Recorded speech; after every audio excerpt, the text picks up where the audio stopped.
Macmillan Audio presents Infinity, Chronicles of Nick by Sherrilyn Kenyon. Read for you by Holter Graham.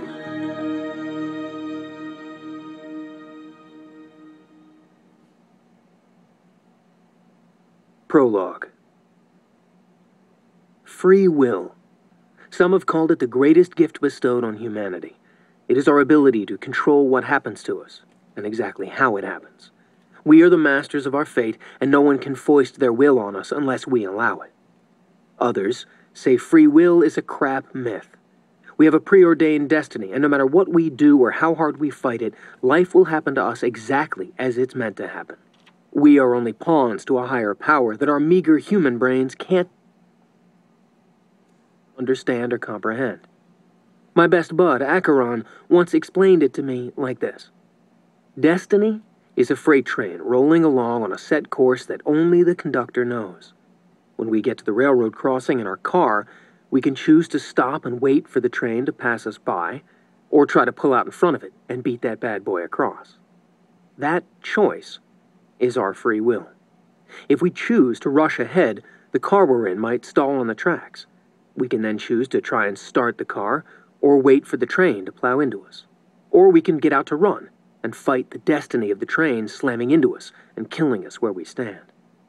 If we choose to run, our foot could get caught in the tracks, or we could slip and fall. We could even say to ourselves, there's no way I'm dumb enough to fight the train, and hang back to safely wait. Then, the next thing we know, a truck rams us from behind, throwing us straight into the train's path. If it is our destiny to be hit by the train, we will be hit by the train. The only thing we can change is how the train turns us into hamburger. I, personally, don't believe in this crap. I say I control my destiny and my life. No, nothing controls me. Ever. I am what I have become because of the interference and secrets of one creature.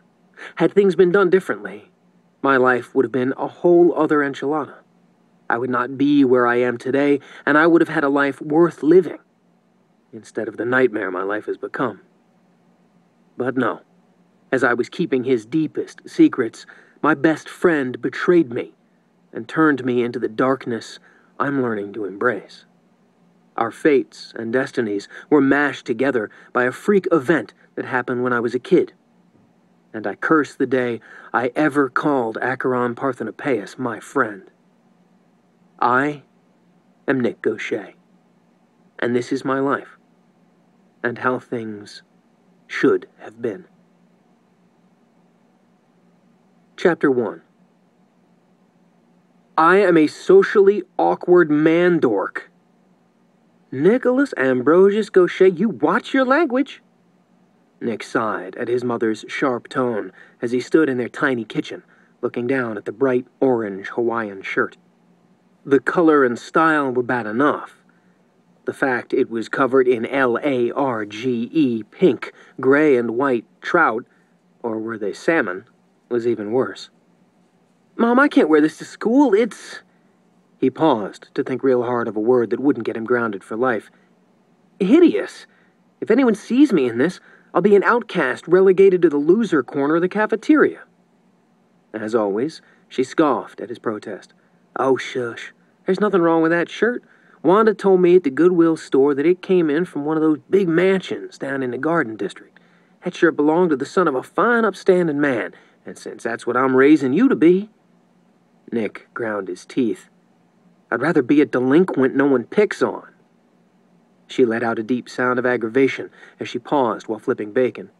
No one's gonna pick on you, Nicky. The school has a strict no-bullying policy. Yeah, right. That wasn't worth the contract paper it was written on, especially since the bullies were illiterate idiots who couldn't read it anyway. Geez, why wouldn't she listen to him? It wasn't like he wasn't the one going into the lion's den every day and having to traverse the brutality of high school landmines. Honestly, he was sick of it, and there was nothing he could do. He was a massive loser dork, and no one at school ever let him forget that. Not the teachers, the principal, and especially not the other students. Why can't I flash forward and bypass this whole high school nightmare? because his mom wouldn't let him.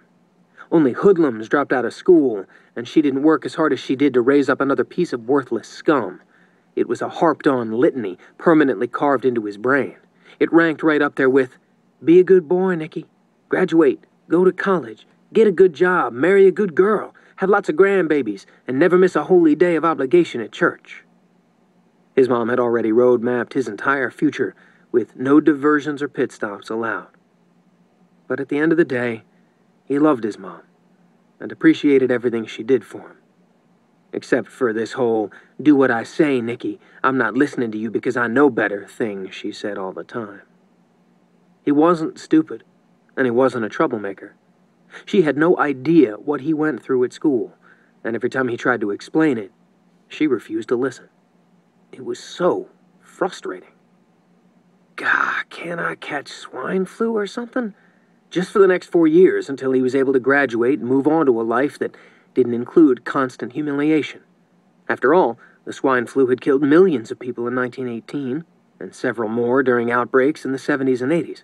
Was it too much to ask that another mutant strain of it incapacitate him for a few years? Maybe a good bout of parvo. You're not a dog, Nick. True, no dog would be caught dead wearing this shirt. Whizzing on it would be another matter. Sighing in useless angst, he looked down at the crap shirt he wanted desperately to burn. Okay, fine. He'd do what he always did whenever his mom made him look like a flaming moron. He'd own it. I don't want to own this. I look like epically stupid. Man up, Nick. You can take it. You've taken a lot worse. Yeah, all right. Fine. Let them laugh. He couldn't stop that anyway. If it wasn't the shirt, they'd humiliate him over something else. His shoes, his haircut. And if all else failed, they'd insult his name. Didn't matter what he said or did. Those who mocked would mock anything.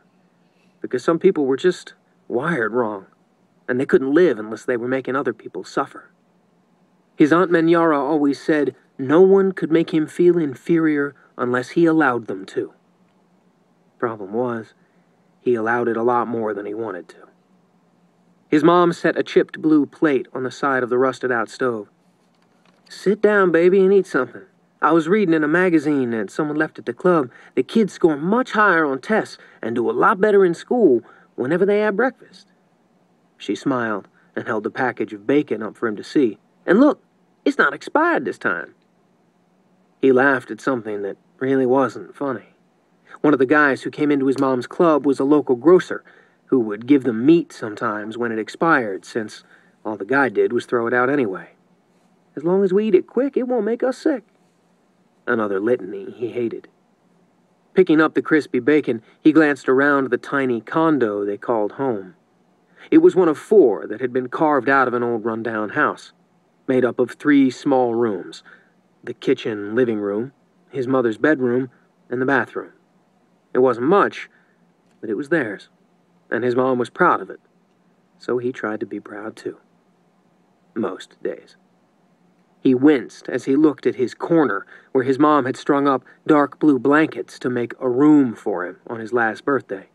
His clothes were kept in an old laundry basket on the floor, set next to his mattress, that was covered with Star Wars sheets he'd had since he was 9, another present his mom had picked up at a yard sale. One day, Mom, I'm going to buy us a really nice house with really nice stuff in it.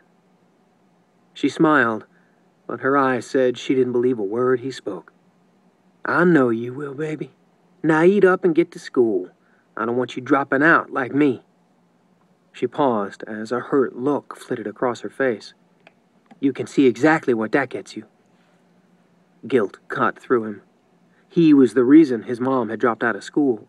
As soon as her parents had learned she was pregnant, they'd offered her one choice: give up the baby, or give up her nice home in Kenner, her education, and her family. For reasons he still didn't understand, she'd chosen him.